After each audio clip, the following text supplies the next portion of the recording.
Do you need help understanding a rotation during your parse? Or maybe you have this raid lead that is telling you to set up for some trash rotation or whatever the heck he's talking about during execute? Well, this is a video for you. Welcome in everybody, I'm Poke for Life, and today we are going to go over the various rotations and help you improve your DPS in and out of content. As a reminder, before we get started on this video, make sure you hit that like button and the subscribe button to help me out greatly. Now let's get this poppin'. In this video, we're going to be covering the phases of rotations, the types of rotations, as well as what you can do to practice to make sure you've got your skills and your rotation on point. The first phase of your rotation within an encounter is going to be the pre-buff. This includes doing things like using channeled acceleration, hitting igneous weapons, getting your pets ready if you're a Sorc. It is anything that you do before the fight that will raise your damage but is not causing damage at that exact instance. The second portion of a rotation is the opening portion. This portion of the rotation is where you go and get all of your dots down and get everything set up so that you can maintain a constant rotation or set of skills for the rest of the fight. The third phase within a rotation is the main part. This is where you're going to go and maintain your set of skills, your rules for applying different skills, whether it is a spammable or a dot.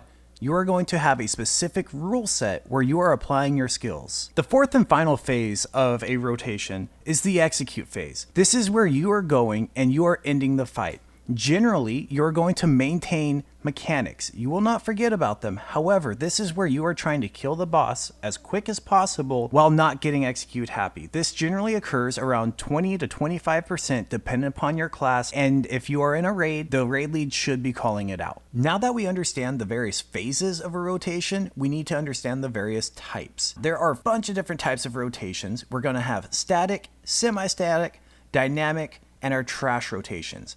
Now, all of these pictures that I'm showing you today are put on by 8 Puppies. I'm going to link his channel below.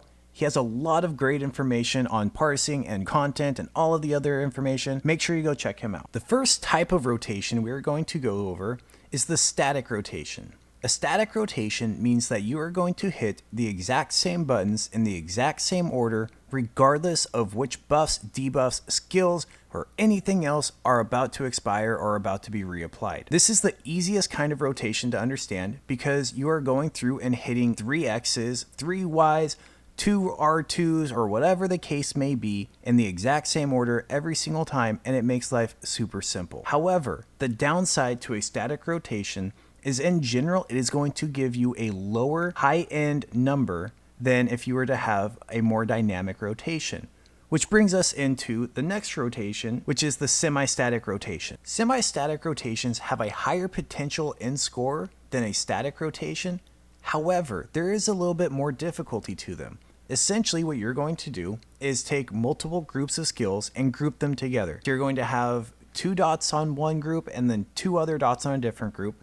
And then that's the order that you apply them to. The general rotation still stays the same. You're still going to go and hit 2 X's and then 3 Y's, but maybe instead you hit a circle after that instead of the R1. That is the only difference between a static skill and a semi-static. The important thing to note is that you actually have to start paying attention a little bit to timers in this because you need to start understanding when your skills need to be cast and when they don't need to be cast. The next type of rotation to look at is the dynamic rotation. You can think of this rotation as being an expert of your class and what exactly you're doing. When you are doing a dynamic rotation, you are getting your light attacks in, or your heavy attacks if you're using a heavy attack build, but you are going and watching your timers, your buffs, your debuffs, and seeing what you have and knowing when you need to reapply those skills. For instance, if you're running Beast Trap, you know that you need to reapply that skill at least 2 seconds early, but no more than 3 to get the maximum amount of potential out of that skill because it takes 2 seconds to arm. That is just one example of understanding when you need to use a dynamic rotation and when you're ready to run said rotation. Now that we understand the types of rotations we're running between the static, semi-static, and dynamic, we need to understand the scenario we're going to run them in. Those rotations are going to help you greatly because you understand exactly what you're doing in every scenario. However, now we have to look at incorporating skills for the situation. So if you're in a trash pull, This means that there are going to be a bunch of ads, and you generally want to try to incorporate AoEs that are going to do a lot of damage. A couple of AoEs that are generally used in high damage situations like this would be Wall of Elements or Mystic Orb. Another scenario where you wouldn't want to use a bunch of AoEs would be a single target boss fight. For instance, in Halls of Fabrication, the last boss is the only target you really have to deal with, and you don't have to worry too much about cleaving the ads, so you can just run a single target heavy rotation. The last piece, which is probably the most important, is that you need to practice your rotation. I hear in my stream and in game all the time that parsing is not what you're going to do in content. Yes, 100% correct. However, as somebody who understands my rotation because I have spent a lot of time parsing, I am more effectively able to handle those mechanics than those who are not familiar with their rotations, and they're instead having to think about what buttons they're going to push at that specific time. Go over to a 3mm or a 6mm dummy, go and start working on your rotation.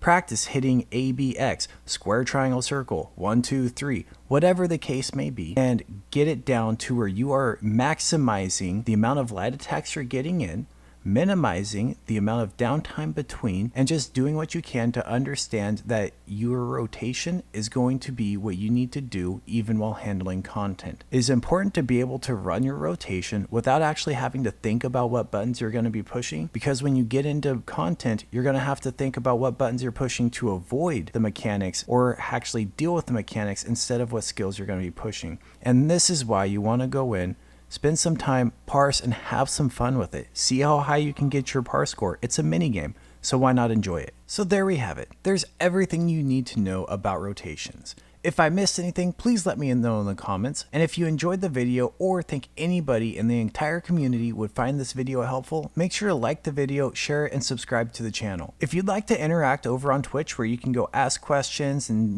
let me know how I did, come over, meet with me over there at twitch.tv/X Poke4Life X. I'll see you all later. Thank you so much. Have a wonderful day.